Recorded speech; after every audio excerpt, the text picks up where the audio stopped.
नमस्कार दोस्तों, एक बार फिर से स्वागत है आप सभी का हमारे इस YouTube चैनल पे। आज हम बात करने वाले हैं, जब किसी पर्सन ने कृष्णमूर्ति से एक सवाल किया कि क्या राजनीतिक गतिविधि ज़रूरी नहीं है बदलाव लाने के लिए, तो कृष्णमूर्ति जी बोलते हैं बहुत सी चीज़ें जुड़ी हुई हैं इस सवाल में, जैसे हर सवाल में जुड़ी होती हैं। क्या मतलब है पॉलिटिक्स का या राज करने की कला का, राज करने की विज्ञान का? ये दूसरों पर राज करना, क्योंकि दूसरे इतने भ्रष्ट हैं और अपनी ही चीज़ें करना चाहते हैं।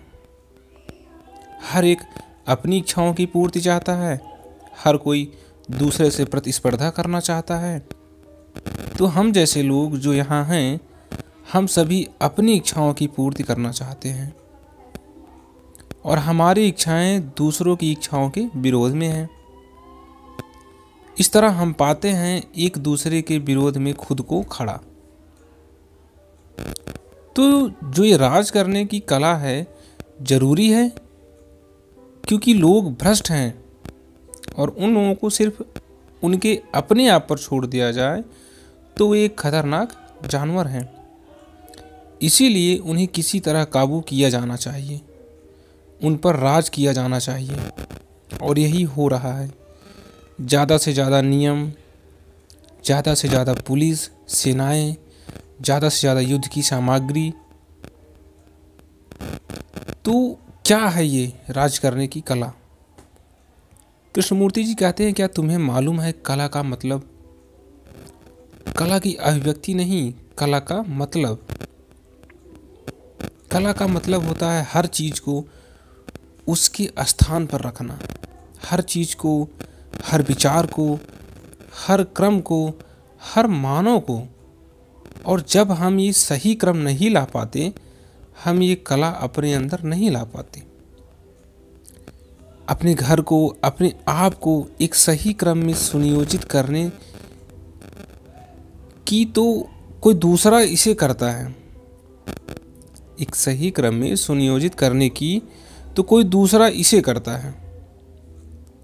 हमने ये समाज बनाया है और हम ये समाज बनाकर राजनेताओं पर छोड़ देते हैं। हमने ये समाज नाम का शैतान बनाया है और इसको काबू करने के लिए हमारे राजनेता हैं। राजनेता अच्छे भी हो सकते हैं या फिर वो कठपुतली हो सकते हैं कुछ अमीर लोगों की, और यही सब हो रहा है पूरी दुनिया में। कृष्णमूर्ति जी बोलते हैं कि वो जानते हैं काफ़ी सारे ऐसे राजनेताओं को, और पूरी दुनिया में ये हो रहा है कि हमें राजनेता चाहिए। अभी जो राजनेता है वो अच्छा नहीं है, तो हम अगले इलेक्शन का, चुनाव का इंतज़ार करते हैं, और अगला नहीं होगा, अगला फिर असफल हो जाएगा, तो हमें इंतज़ार करते हैं उससे अगले चुनाव का।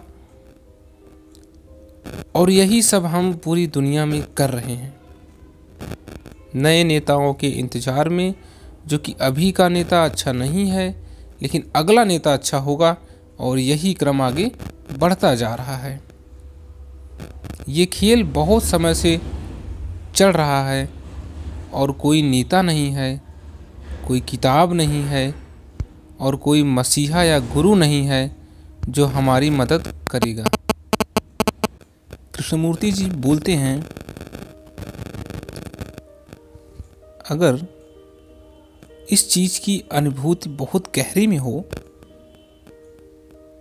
कि कोई बाहर की सत्ता, कोई परिस्थिति में बदलाव, कोई बदलाव समाज की संरचना में, इंसान की जो परिस्थिति है उसको बदलने वाला हो, अर्थात हम सभी की स्थिति नहीं बदलने वाली, अगर इसे अपने ऊपर लागू करके एक मौलिक बदलाव नहीं लाते, तब तक कोई नेता या कोई भी इस दुनिया में ये नहीं करने वाला। हम बिना बात के ढूंढ रहे हैं एक नेता, एक अच्छा नेता जो एक नई अच्छी दुनिया बनाए, लेकिन वो उसे और तबाह करता है। अब से ज़्यादा और ये चीज़ें इतनी साफ हैं, हर उस मनुष्य के लिए ढंग से देख पा रही हो जो मैं कहता हूँ। लेकिन फिर भी हमें कोई और चाहिए, और मनोवैज्ञानिक जगत में भी, और ये मनोवैज्ञानिक जगत भी बहुत ज़्यादा ज़रूरी है, क्योंकि जैसे हम इस मनोवैज्ञानिक जगत में हैं ऐसे ही हम बाहर भी हैं। तो ये सुनने के बाद जैसे हम अंदर हैं वैसे बाहर भी हैं, तो तुम क्या करने वाले हो? कृष्णमूर्ति जी कहते हैं जो लोग सुन रहे हैं उनको तो तुम क्या करने वाले हो?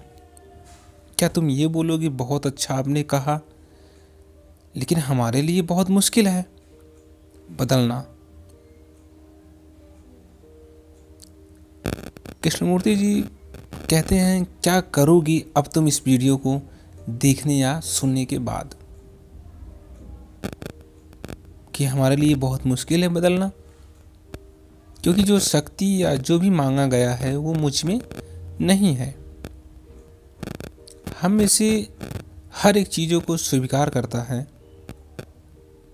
लेकिन अगर हम एहसास करें कि ये जो युद्ध हैं, ये जो न्यूक्लियर बम हैं, एटॉमिक बम हैं, ये जो विध्वंसकारी दुनिया है, इसके लिए हम सब जिम्मेदार हैं।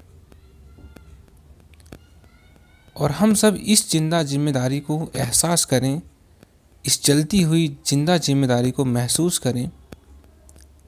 कोई विचारधारा या विचार वाली जिम्मेदारी नहीं, जिंदा और जलती हुई जिम्मेदारी को जब हम महसूस करेंगे, एक ऐसी जिम्मेदारी को जो कि एक अभियान मानती है अपने ही भीतर, तब शायद संभावना हो एक नई दुनिया की, तब शायद संभावना हो ऐसे लोगों की, समाज की, जो एक नई दुनिया का निर्माण करे।